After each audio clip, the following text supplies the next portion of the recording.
The COVID crisis, the war in Ukraine has put huge pressures on the finances of governments worldwide.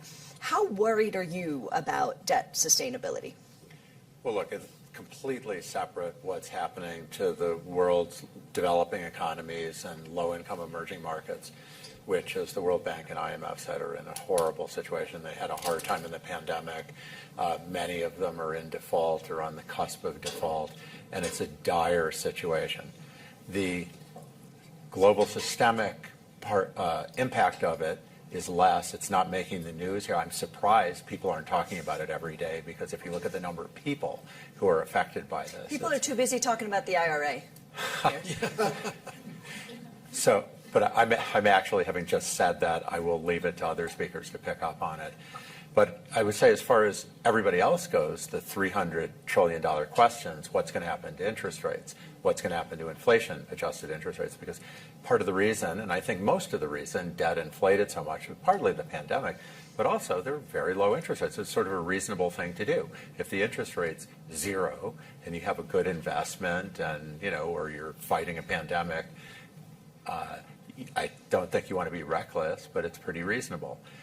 But on the other hand, I believe that we're entering a world where inflation-adjusted interest rates are going to be higher over the next decade. I don't try to predict the next year, but over the next decade than they were.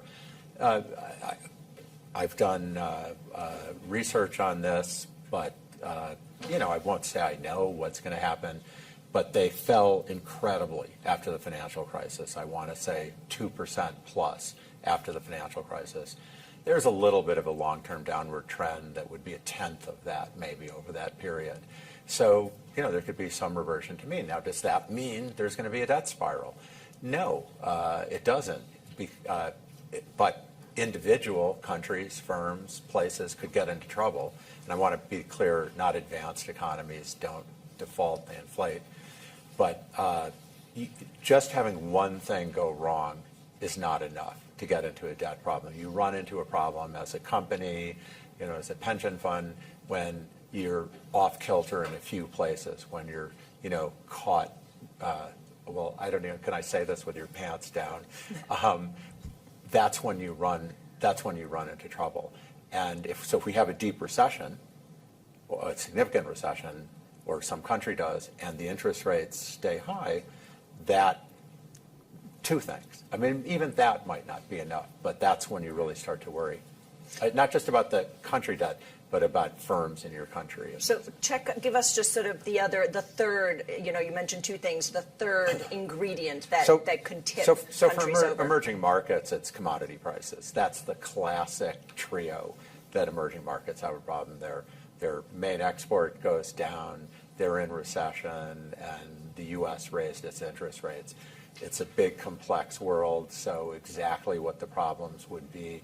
We saw the pension problems in the UK, which nobody expected, and that was kind of solved.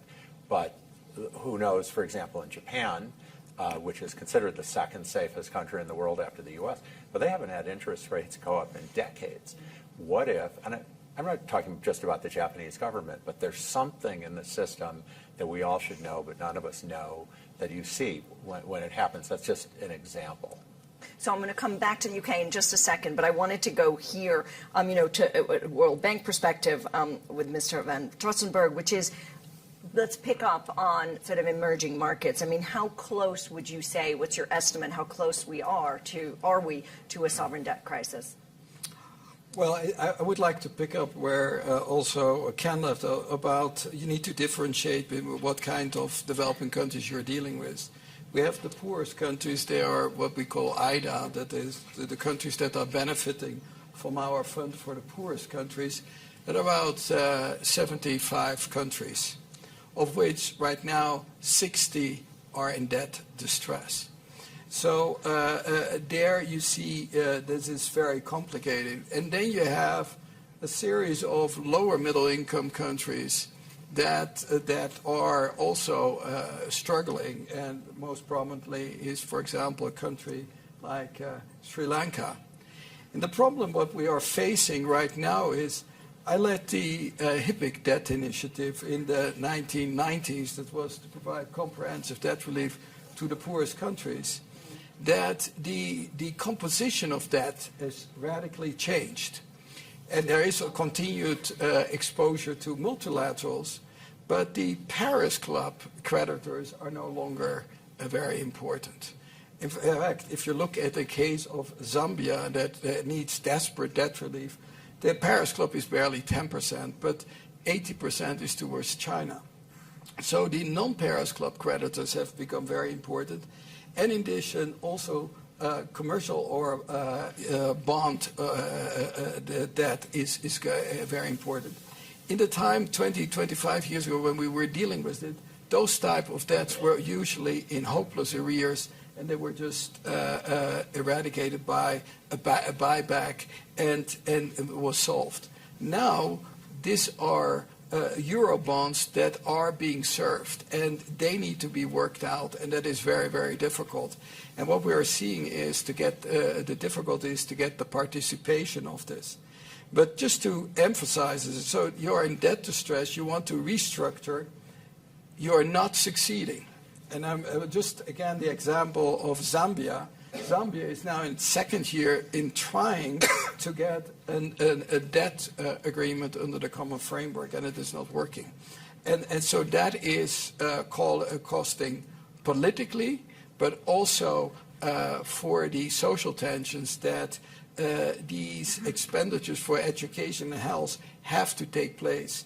And so these are some of the challenges that countries have to face. And the last one is we should not forget also that there is an increasing number of what we call fragile states. And they have increasing problem because they are in conflict with it. And so on top of the problems, they have the debt problem and have no access on this. So that is what we are seeing. So you've raised a number of topics that I want to pick up. I just want to ask you one quick follow-up, which is also according to the World Bank, there's a bigger proportion of poor nations' debt that is owed to private lenders in countries, and you mentioned China in another context, China, India, Saudi, UAE. So, and I think the World Bank says that this trend spreads the risk, but it also makes it harder for countries to restructure their debt. Talk a little bit about that, because I think it's important in the context of what's going to come later. Well, I think it comes back to two issues, debt sustainability and transparency.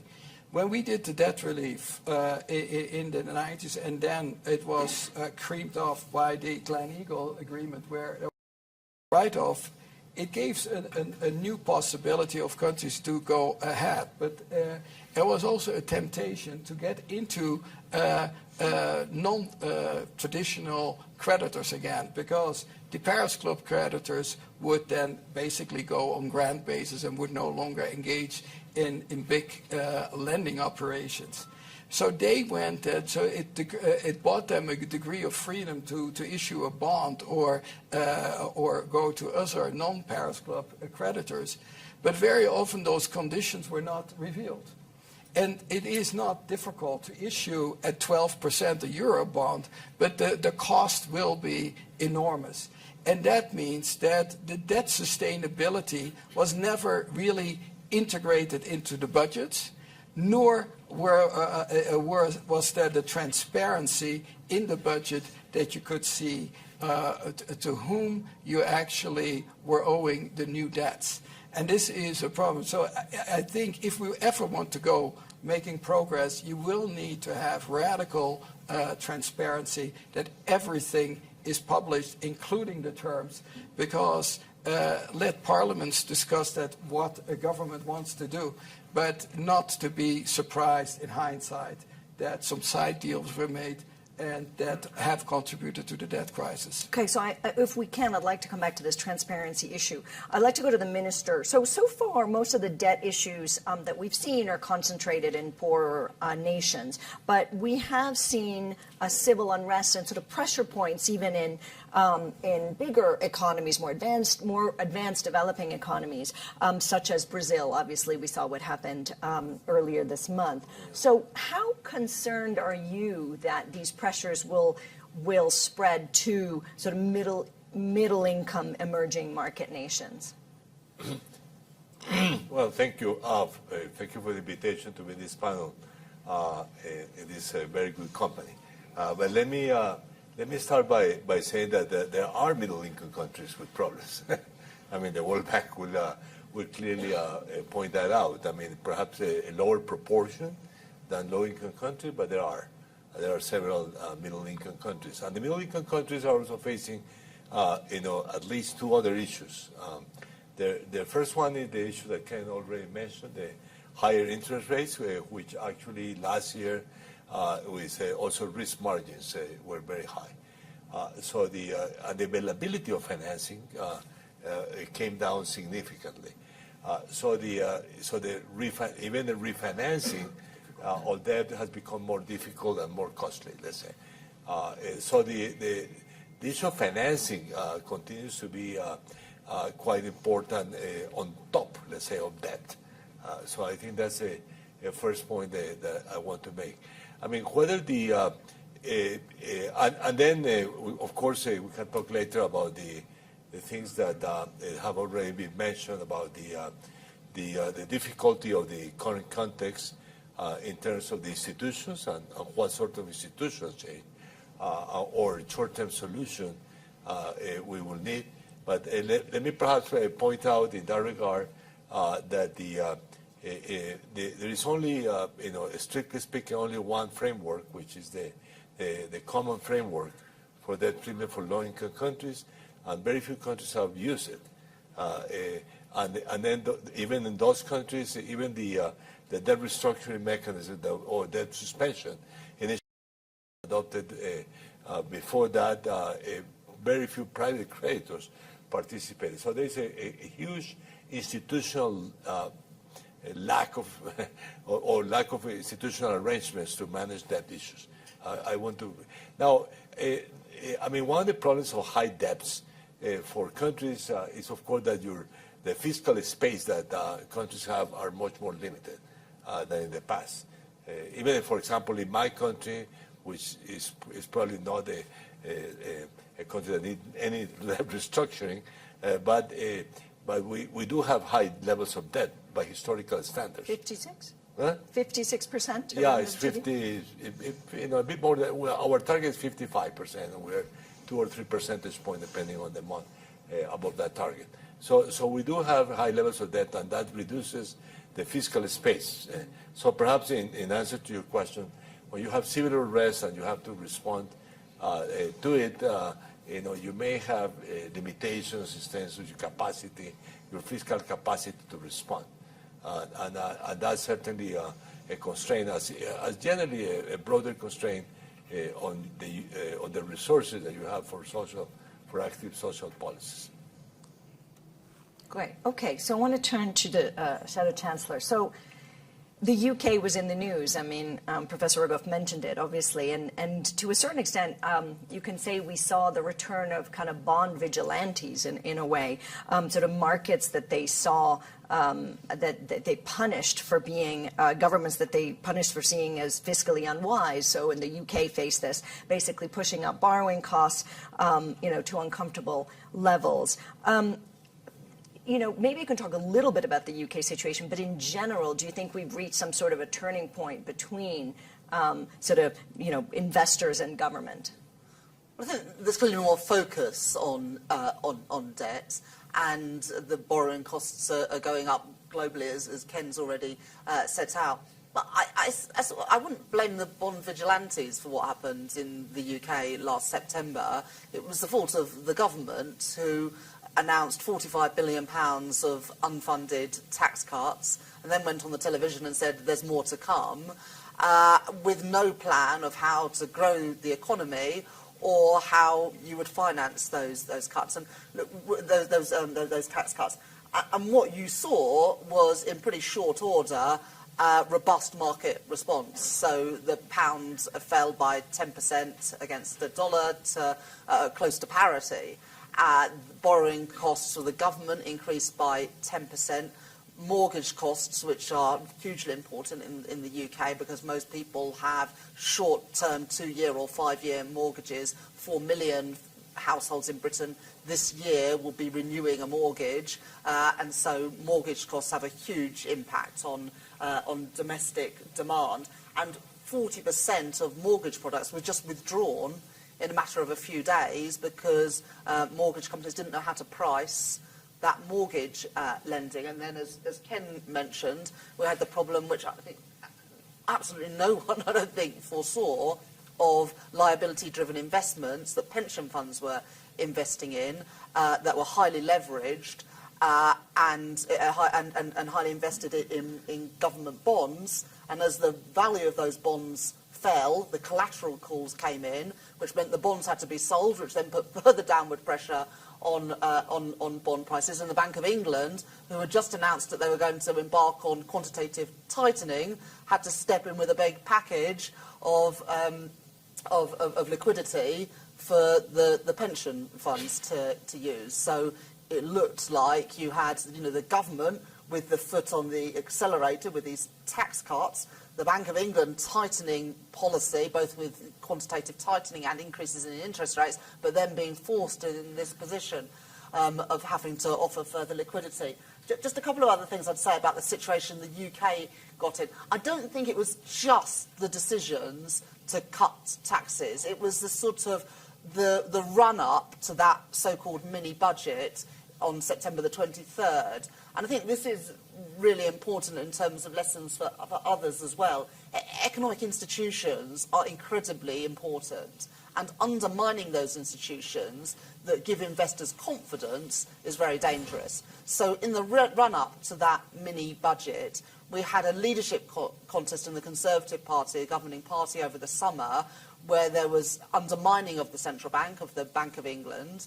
You then had the new chancellor coming in, and the UK had 4 chancellors last year, but the new chancellor, Kwasi Kwarteng, came in September, and one of his first acts was to sack the respected permanent secretary at the Treasury.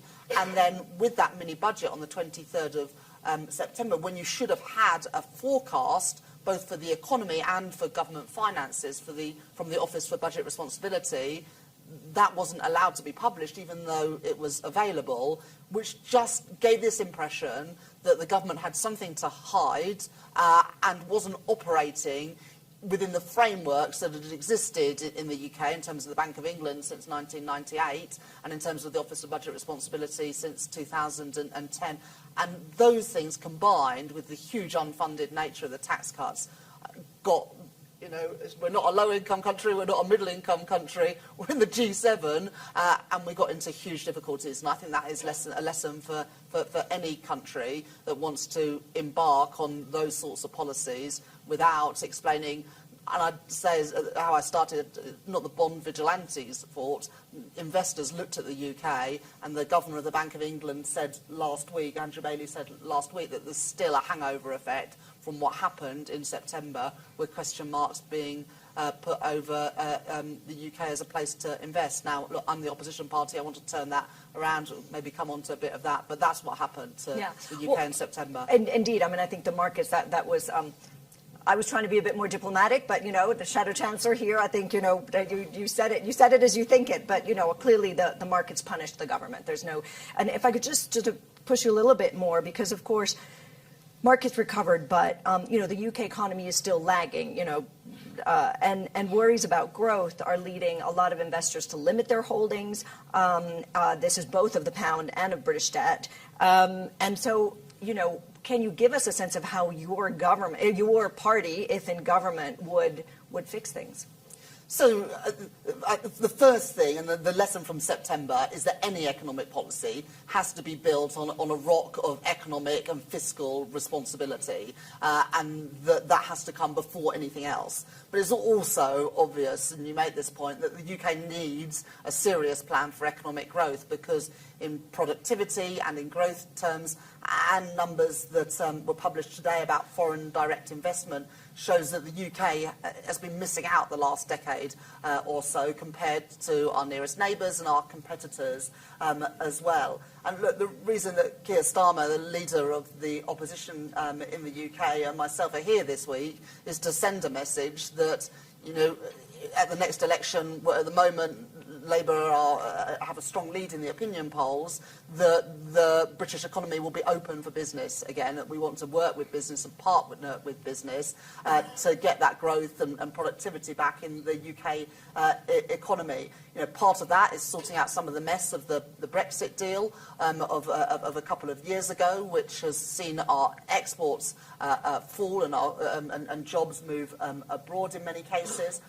It's the Green Prosperity Plan that Keir and I have been setting out, because the UK's got every reason to think that we could be leaders in some of these industries of the future, our great universities, our industrial heritage, our geography. But at the moment, we're falling behind both the US and, of course, the announcement this week by Ursula von der Leyen to the EU as well, when it comes to supporting investment in those green industries of the future. But an incoming Labour government wants to work in partnership with business to secure the investment, the jobs that is needed to turn around the poor economic performance, not just since the Brexit vote in 2016, but really now for just over a decade. Okay, so that's why the Labour Party, you are here in Davos as part of that effort. That's why we are here, because somebody has got to be an ambassador for Britain, and the Prime Minister and Chancellor of my country are not here.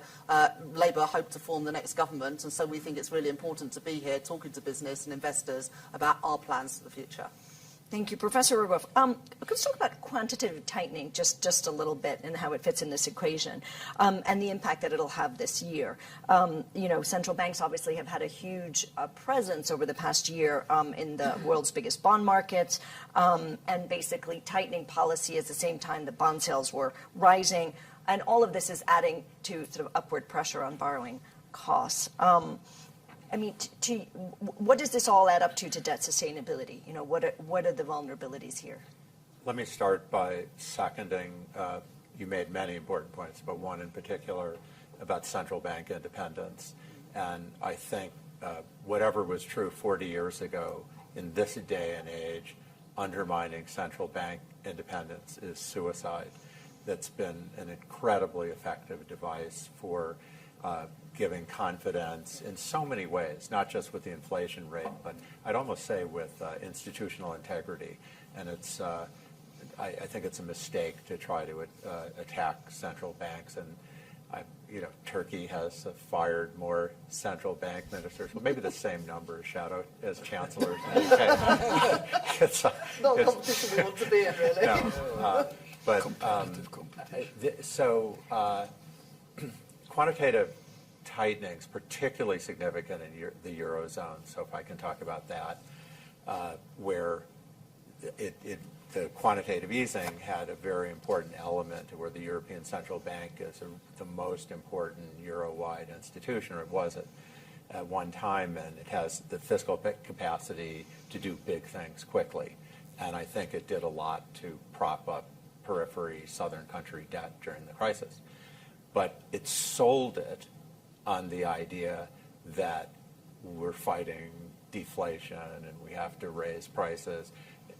And I don't think they'd really thought that, but it sold that way. So it's very hard in this other direction where interest rates are going up, and Italy's interest rates seem to go up more than proportionally to how much Germany's interest rates go up.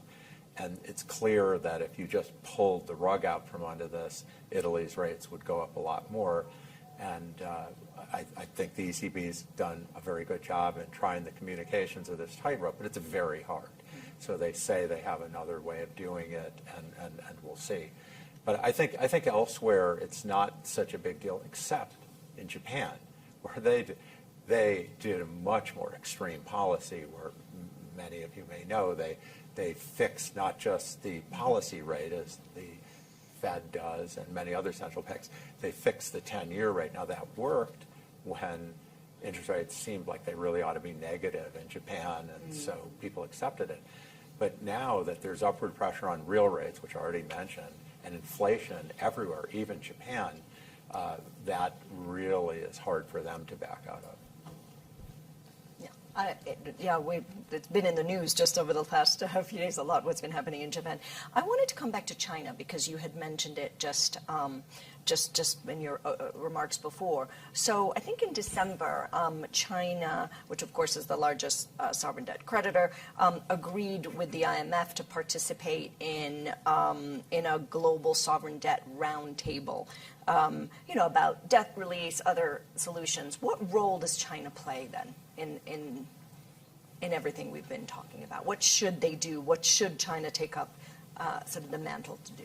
Well, I think we need to keep this in a perspective. We are in a transition period where, we were in a paradigm that you deal with the Paris Club, the traditional creditors, the multilateral creditors, and this has now been changing. So also in the previous workout, non-Paris Club creditors didn't play a significant role. Now they are playing a very significant role, and that is, I think, the challenge to bring these creditors into this process of dialogue. And it is not only China. India is an important creditor, Saudi Arabia, some of the Arab states in this country, and they need all to be in there. And this has been challenging. And I think that was also a fundamental idea of the common framework of how you think differently of this. And in the last, I would say, 2 years, we have seen limitations of the common framework. The common framework is actually extremely important to bring everybody around, but it has been also very difficult and challenging to get them to the agreements that are necessary, and also they're on a timely basis. So at the 6+1, this is a meeting that the Prime Minister of China, Li Keqiang, does with 6 international organizations, including the IMF and the World Bank. We agreed to have this roundtable that is co-chaired by the IMF, the World Bank, and then the G20 presidency. So that is in this year India.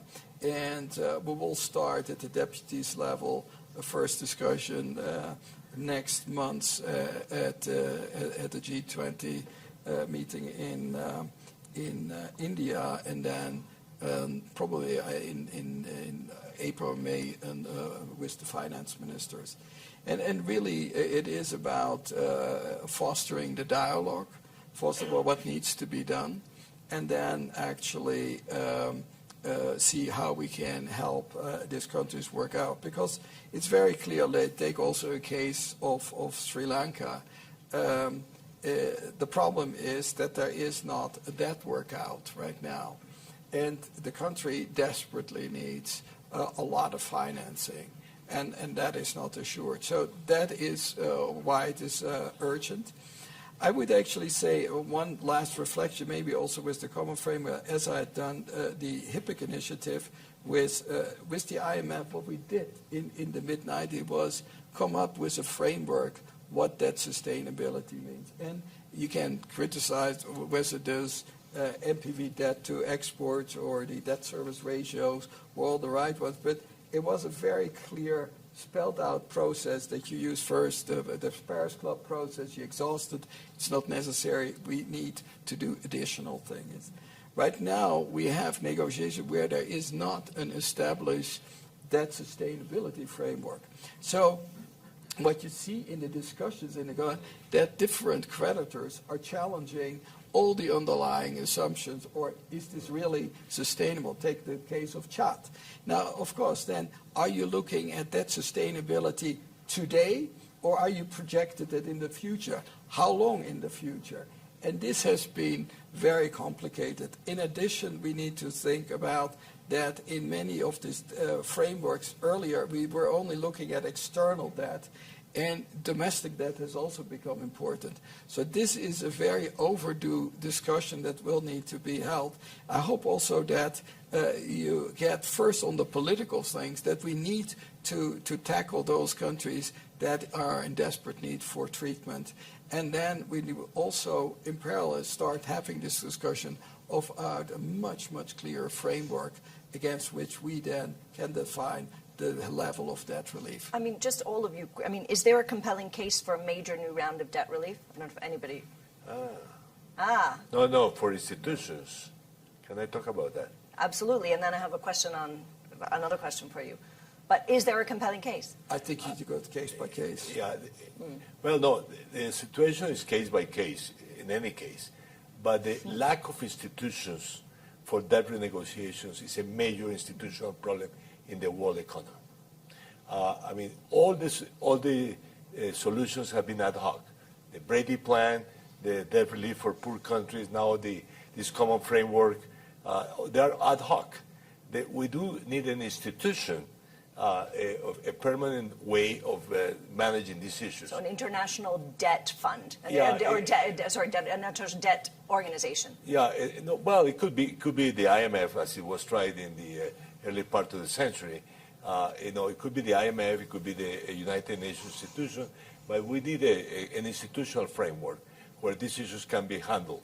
And of course, I mean, the issue of let's say the levels of debt and when they are risky, let's say, which is the good work that done by the World Bank and the IMF, is of course was a step forward. But again, that should be a framework for something else that is missing in the world institution. Let me stop that for the time being. But Good, because I want to ask you something else, which is several countries in Latin America have, including Colombia and Argentina, Ecuador, have proposed debt swaps in order to meet climate goals. And your government has as well, and basically under this scheme, developing countries basically get their debts canceled or reduced in exchange for sort of commitments that they will then finance green projects. And I think you have suggested it for the Amazon. Can you give us an update on how that is proceeding? well, let me separate the issue of debt relief and debt restructuring from debt for Of course, debt for they're two nature different, but it's an swaps. interesting, absolutely, but it is The an debt for interesting. nature swaps or debt for climate swaps was an institution of the climate change negotiation, not of the debt issue. Okay. And I think it makes all sense. It major sense to enhance significantly. And this, by the way, has to do with one basic fact is that if you want to point out one major issue of inequality in the world is the contribution to climate change. It's all the responsibility of major responsibilities from developed countries. So developed countries should actually support in a significant way, the climate change mitigation and climate change adaptation, which is a major problem. And the debt for nature, debt for climate swaps is one mechanism among many others that should be part of that solution, together with the $100 million that were promised as a contribution for the debt restructuring for climate change mitigation in developing countries, which has not been met. I think that's don't mix them. Okay. Don't mix them. I think we're talking about debt in more general, not for debt for nature swaps, which is a climate change. But it's a topic here, so it's an interesting proposal. So that's why I wanted to see where you were with that. No. Many countries have used it in the past, including Colombia, and it should be more widely used. In any case, for example, for our country, it's a small thing relative to our debt. It's very small, but it can be a major contribution to our fight against climate change. Professor Rogoff wanted to jump in. Well, two quick things. First, you asked the question about HIPC initiative. That's when the debts were written down. And there is a big problem today with the presence of China as a creditor. It just has to be a part of it. If China doesn't want it, then it can't happen. I don't want to get into it here, but I'm all in favor of giving developing economies aid. I have a proposal for a World Carbon Bank to channel technical expertise and funds to developing economies to take up another time. But debt for nature swaps I don't favor. I think actually they sound much better on paper than if you look at them closely. Each case is different, but it was the front page of Time, the cover of Time magazine in 1988, and it was, I think, by and large, they're giveaways to the creditors. Yes. Minister, did you want to rebut that? No, Give you a it's chance. a good point. I mean, when they do... This is where the economist in you and the minister in you sort of... No. When they do give you money for climate change mitigation or adaptation, it is a useful instrument. For example, if, let's take now this major South American initiative, which is to preserve the Amazon, which is, I guess, the largest remaining jungle in the world, which is a major source of climate change mitigation. So I think it's a world responsibility to support the Amazon.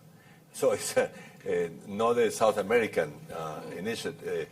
And if the mechanism, I mean, if they want to do donations straight, fine, that would be You'll great. take them. I will probably, we'll swap- celebrate, but that if I could just do one- debt for nature, debt for climate If I is could just- equally Would you good. swap that, like 10% of the Amazon in Colombia, that is done by a foreign country? No. Don't. I will not give a centimeter of the Amazon to any foreign country. I mean, for sure. No, what I've I'm opened talking, up a no, whole no, can no. of Amazonian worms here. Goodness gracious. No, but I mean, let's put it this way: the deforestation, which is a major problem of the Amazon, and is the major contribution of Latin America, certainly of my country, to climate change, is an objective that should be promoted. And then how that is financed is an important Okay, Professor Rogoff, then I want to go to Shadow promise- Chancellor and I 5 promise minutes to for be questions. super quick, but Yeah. giving money to Colombia to preserve the Amazon, great idea. Debt for nature swaps, the problem is that the debt that doesn't get taken away gets bid up in value. That's been the problem. So you're giving money to all the people who didn't swap their debt. Transfers are better, yes. Okay, all right. The minister will be outside accepting donations after this panel. Shadow Chancellor, since I was going to use another example like NHS or education or whatever, but I'll use climate energy transition, which is what are the implications, right, of a debt mountain, for pressing priorities that any government has, that your government would have, including for energy transition projects? Yeah. Well, look, I think that investors can see the difference between unfunded tax cuts and investment in infrastructure that yields a long-term return. But obviously what happened in September in the UK does make it harder to make that case. But, the UK, like other countries around the world, have to play their part. And it's all well and good preaching and lecturing other countries what they must do around the world, but we've got to get our own house in order. And, of course, to meet the climate emergency, which is a moral obligation, but also in the UK because it is the way to grow the economy. The jobs of the future in those industries, carbon capture, green hydrogen, etc., that is where future jobs and prosperity is going to come from. But what you're seeing in countries around the world that are taking this seriously is through a partnership with government and business. But the other thing I would say, this is just not just about money. Every business that I speak to who wants to invest says you've got to sort out the planning, you've got to sort out the regulation, you've got to sort out the grid connections. The role of government isn't just to provide money, it's also to provide the framework, the long-term stability to encourage that investment. But I think that investors and everyone can see the difference between short-term sugar rush plans for growth and the long-term investment that is needed to kickstart industries and the economy. Great. Okay, we have about 5 minutes for questions. Please. Hello, Hiro Nishimura from Japan's Nikkei. I'm Professor Rogoff. You mentioned Japan several times, so I must ask this. So should Bank of Japan abandon its yield curve control policy? And what will happen if it does abandon its policy? And is Japan's high public debt level adding or feeling upward pressure on interest rates? Or will that happen? Thank you. Try to make a careful answer to this to not cause a crash in the yen. So it makes sense to try to, at this point, to try to keep it going as long as you can, because the exit's not going to be pretty if there does have to be a dramatic exit.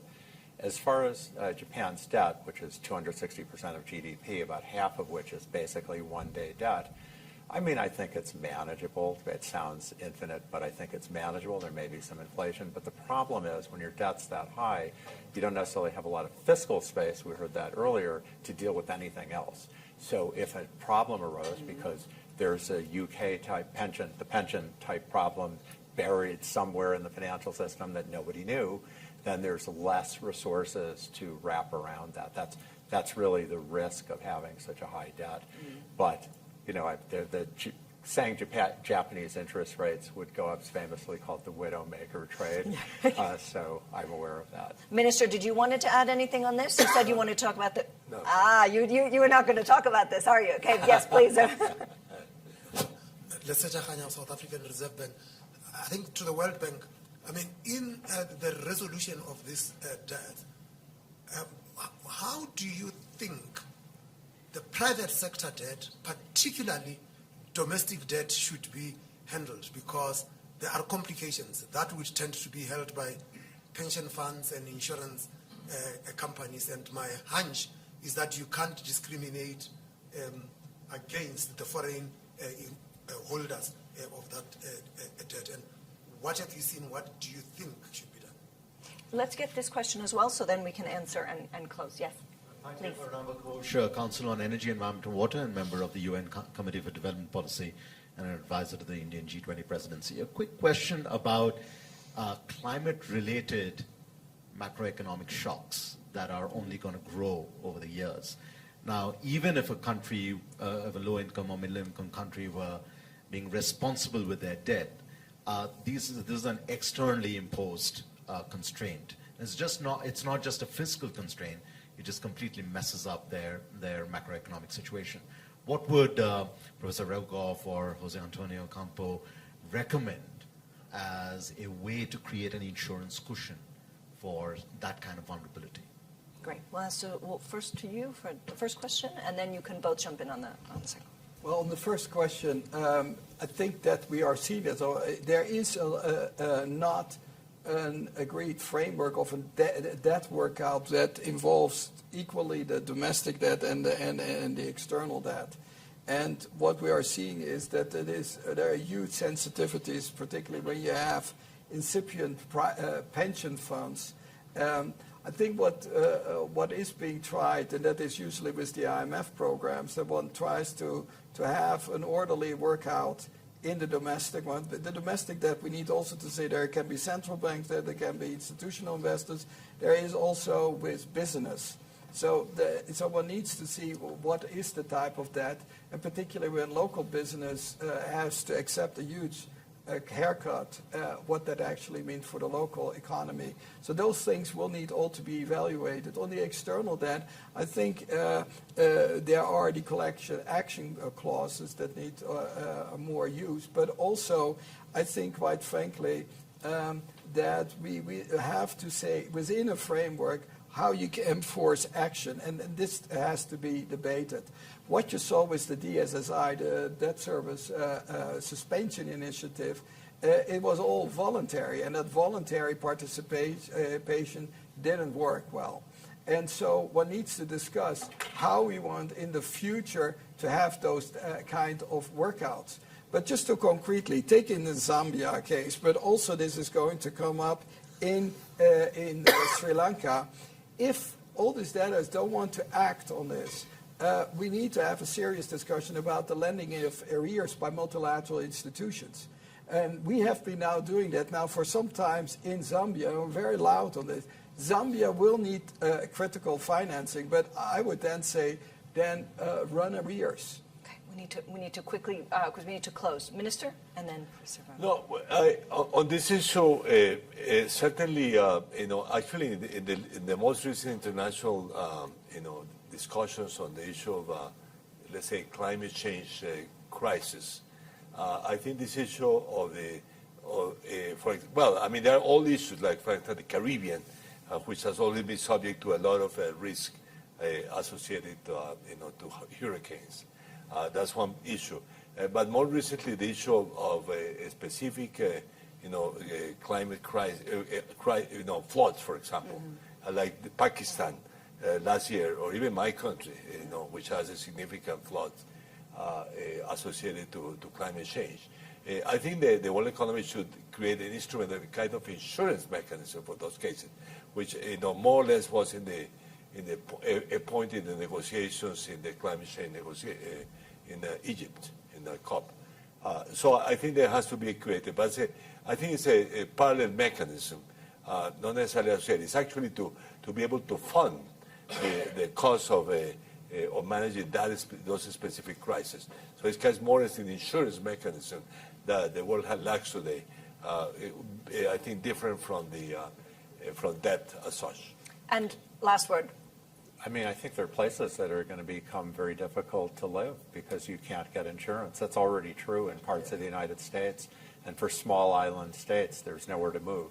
And it's a huge problem. And I'm not sure that any amount of money really is going to solve that. There are going to need to be adjustments. I mean, that's part of climate change, all these places that people suddenly have to move. And as Al Gore has said, having all the climate refugees, that's just a piece of it. Shadow Chancellor, I didn't give you a last word. Did you have a 5-second last remark? I mean, even in the UK, we are seeing the impact of climate change with much more flooding, including my own constituency, which we'd never seen before. And obviously the problems in some of the developing parts of the world are even greater. And we have to come together as a global community to address these challenges. Wonderful. All right. Well, thank you very much to the panelists. Sorry for running a few minutes over, and thank you to everyone for listening.